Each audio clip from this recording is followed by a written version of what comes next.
ঢাকা বিমানবন্দরে কর্মরত জনৈক কর্মকর্তা রাগের মাথায় স্ত্রীর প্রতি ৩ তালাক উচ্চারণ করেন।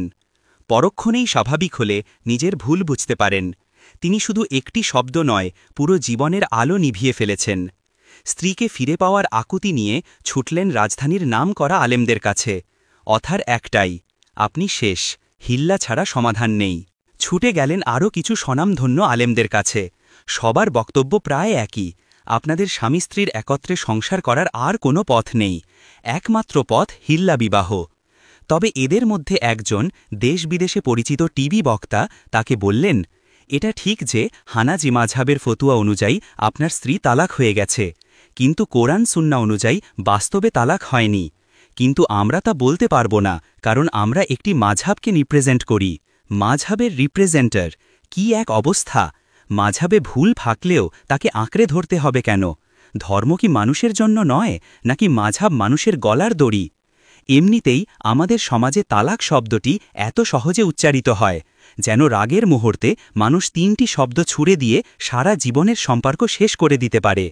আর সবচেয়ে ভয়াবহ বাস্তবতা হল, ত্রিবচন মুখে আসার পর কিছু আলেমের দরজায় গেলে প্রথম যে বাক্যটি শোনা যায় তা হল, ৩ তালাক হয়ে গেছে, আর ফেরার কোনো রাস্তা নেই, হিল্লা ছাড়া। কিন্তু ইসলাম কি এই নীতির শিক্ষা দেয়? বিবাহ কি শিশুদের খেলার মতো, যেখানে রাগ উঠলেই সব ভেঙে ফেলি আর পরক্ষণে আফসোস? বক্তা লোকটি অতপর বললেন, আপনি রাজশাহী যান, সেখানে রাজশাহী বিশ্ববিদ্যালয়ের আরবি বিভাগের প্রফেসর ড মোহাম্মদ আসাদুল্লাহ আল গালিবের সাথে দেখা করেন। তার নিকটে গেলে তিনি কোরআন হাদিসের দলিল সহ আপনাকে এ বিষয়ে সঠিক ফতুয়া দিতে পারবেন। ৩ পরদিন কর্মকর্তা বিমানে রাজশাহী এলেন। দেখা করলেন ড আসাদুল্লাহ আল গালিবের সাথে। স্যার তার কথা শুনে তাকে তালাক ও তাহলিল বইটি দিলেন।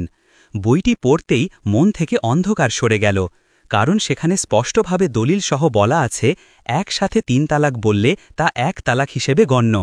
১ বা ২ তালাকের পর স্বামী স্ত্রীর পুনর্মিলন সম্পূর্ণ বৈধ। হিল্লা নামের জঘন্য অপমান ইসলাম নয়, বরং মানুষের তৈরি অত্যাচার।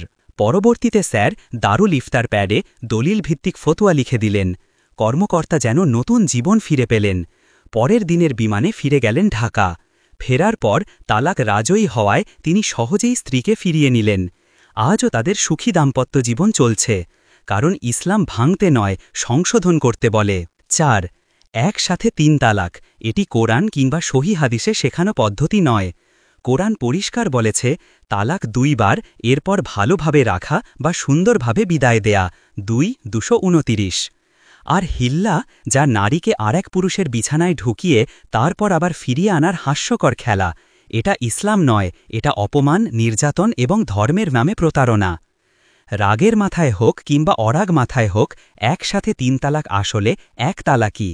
এটাকে ৩ তালাক ধরে মানুষের সংসার ভাঙন ইসলাম তা বলে না, বরং ইসলাম প্রথম ও দ্বিতীয় তালাককে সংশোধনের সুযোগ দিয়েছে। কিন্তু আমরা সমাজ সংস্কৃতি দিয়ে ইসলামকে জটিল করেছি, ফতুয়ার নামে মানুষের জীবনকে জিম্মি করেছি।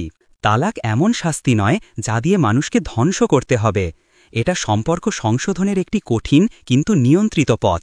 মাযহাবের ইমামরা সম্মানিত, কিন্তু কোরআন সুন্নাহর উপরে নয়, এবং ইসলাম এমন একটি ধর্ম যেখানে ভুল করলে ফিরে আসার দরজা আছে।